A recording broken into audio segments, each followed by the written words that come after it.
The central, costly financial truth for many people over 60 is that the moment they stop working, they often lose the psychological muscle needed to negotiate effectively, costing them thousands on major purchases and services. So let's dive right into this, because it's a really crucial and honestly, an often invisible financial challenge. Now, let's be clear, this is not about becoming some aggressive haggler or losing your kindness. Not at all. It's about understanding a natural shift that happens after retirement. That desire for peace and harmony is wonderful. It's a well-earned reward after decades of work. But that very same desire to avoid conflict can accidentally make you financially vulnerable, and it can lead you to accept the very first price you're offered. So here's what we're going to cover in this explainer. We'll look at the hidden cost of peace and dig into why we avoid negotiating. Then, we'll talk about how to reframe it as a game of information, not confrontation.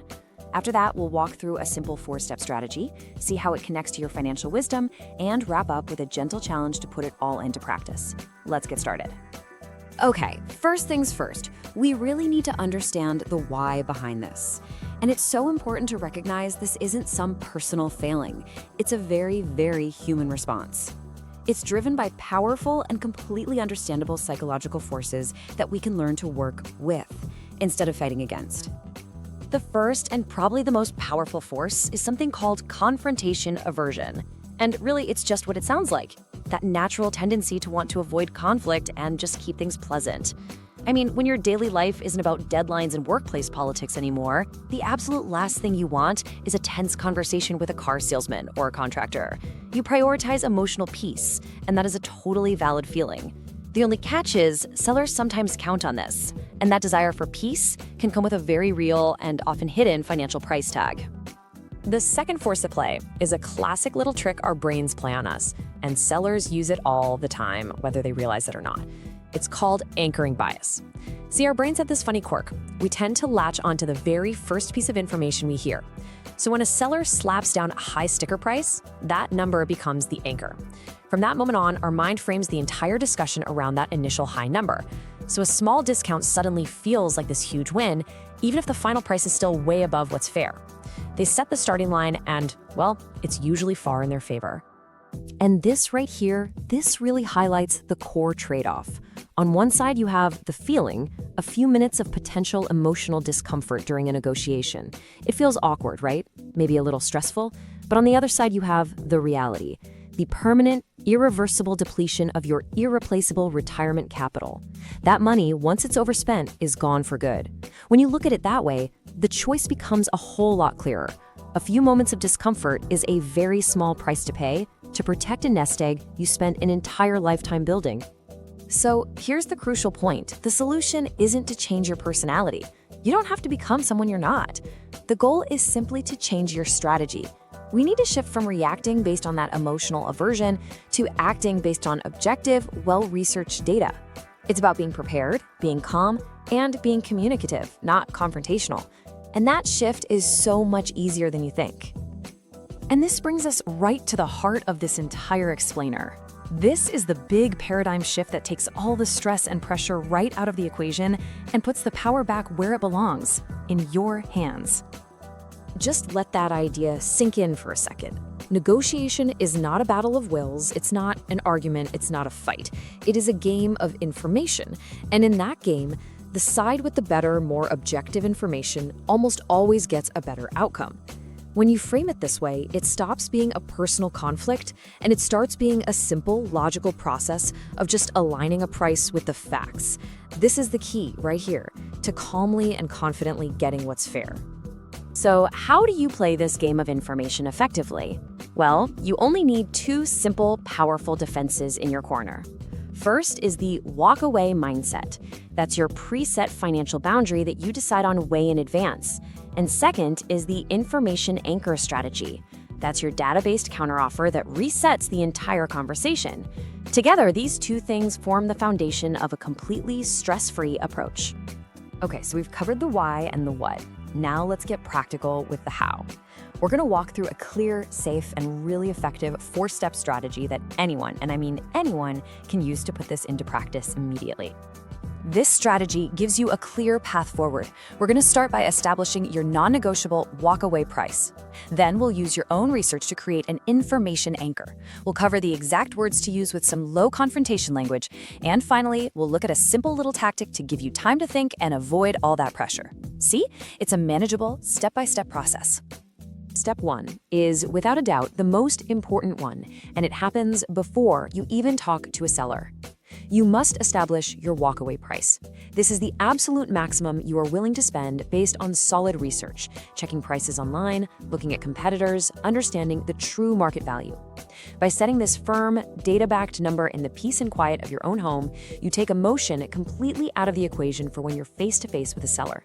This number is your boundary. It is non-negotiable. Okay, on to step 2. Remember how we talked about sellers using an anchor to frame the conversation? Well, now it's your turn, but you're going to do it ethically and based on facts. You initiate the discussion with your own anchor, a low but totally reasonable number based on the market facts you already uncovered. So instead of letting them start high, you start the conversation from a position of knowledge, and you immediately shift the negotiation's center of gravity right back in your favor. Step 3 is all about the words you use. You don't need to be aggressive, not one bit. The key is to be polite and kind of non-committal. For instance, saying, "My research suggests a price closer to," presents you as informed, not demanding. Asking, "Is there any flexibility on that price?" is a soft question that actually invites collaboration. And stating, "My budget allows for X," well, that makes it about your financial reality, not a criticism of their price. This is how you assert your limit without creating any conflict. And finally, step 4. Think of this as your escape hatch. High-pressure sales tactics rely on getting you to make an emotional decision right there on the spot. A simple phrase like this one is a brilliant way to stop that from happening. Whether it's discussing it with a partner, a family member, or just saying, "Thank you, I need to think this over," you create a mandatory cooling-off period. It gives you space to walk away, look at your numbers, and decide without any pressure. It's your personal pressure release valve. All right, now that we have the tactics, let's zoom out and connect this to the bigger picture. Because this isn't just about saving a few dollars here and there. It's about a much deeper sense of control and well-being in your financial life. I want you to try and reframe this whole process. Learning to calmly and effectively advocate for a fair price, that's not a chore. It is a crucial act of financial self-care. When you're on a fixed income, every single dollar counts. Protecting that income from unnecessary overpayment is just as important as eating well or getting exercise. It ensures the long-term health and stability of your retirement. It's really an act of respect for all the hard work that built that nest egg in the first place. Because ultimately, the true goal here isn't just saving money. It's about what that money gives you, genuine financial peace of mind. Every dollar you save by avoiding sticker price is a dollar you can set aside for high-value experiences, travel, hobbies, time with family, or simply the security of a larger buffer. It's about feeling empowered and in control of your choices, not exhausted or feeling like you've been taken advantage of. This is how you secure the freedom you've worked so incredibly hard for. So let's bring everything we've talked about together into one clear principle and one simple, actionable first step. This right here is the single most important takeaway. If you remember nothing else from our time together, remember this. You recover this lost art the moment you stop seeing it as a personal confrontation and you start seeing it as a calm discussion based on objective information and boundaries that you set beforehand. That's the whole secret.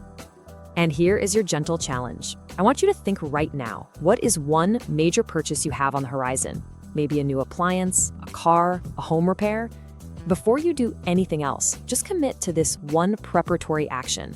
Do the research and define your absolute maximum walkaway price. You don't even have to talk to a seller yet. Just do this one thing. This single act of financial preparation is your first step to mastering this skill.